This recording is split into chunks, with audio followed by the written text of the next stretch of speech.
दिनैनिफ्राय गोदान बिबान मोनबाय मावफुं सोद्रोमा हिसाबै मा बुंगोन बे? गिबियावनो बयनिसिमबो खुलुमनाय जासिनाय थाबाय। दिनै जि मोनसे नटिफिकेसन ओंखारदों आंनि सायाव बा EM बिबान गथायनायनि, बेनि सायाव जों जोबोद गोजोननाय मोनदों आरो बेसिकेलि जोंनि रायजो राजा आरो जोंनि गासै ब्लकनि सोद्रोमा दैदेनगिरिफोराबो दिनैहाय गोजोननाय मोनदों। बिनि बागै एबा बिनि अनगायै रायजो राजाफ्रा बांसिन गोजोननाय मोनदों। गोबाव सम बे समस्थियाव माने मावफुं सोद्रोमा एबा EM बिबानखौ मोनाखैमोन आरो 19 बोसोर मोनाखैमोन जायो। दिनै नोंथाङा मोननो हाबाय। नोंथांमोननि सरकाराव मा बुंगोन बे?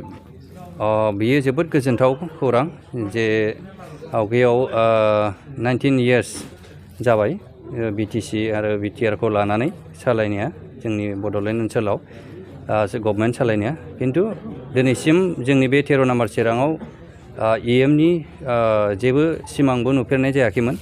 ओरैनो BPF नि आमोलाव 15 बोसोरा थांबाय, खिन्थु दिनै नैबे जेनोखि जोंनि ब्लकनि आसा आरो रायजो राजानि आसा बेखौ दिनै मानगोनां जोंनि BTR नि CM प्रमद बर' सारा दिनैहाय खोनासंबाय आरो बिथांनिसिम जोङो आरो आंनि बेक्तिगत जानानै आरो ब्लकनि आरो रायजो राजानि जानानै रोजा रोजा साबायखर जासिहरनाय थाबाय। जिहेतु नोंथाङा गोदान बिबान मोनबाय आरो बे समस्थिनि रायजो राजानि जेंनानि खामानि मावनांगौ नोंथांनि दायथ'आ बांसिन जाबाय, माबायदि खामानि मावगोन? निस्सय बे जेंनायाथ' थाखागोन, बेनि सायाव आंबो रुजुनो थाखाय थियारि।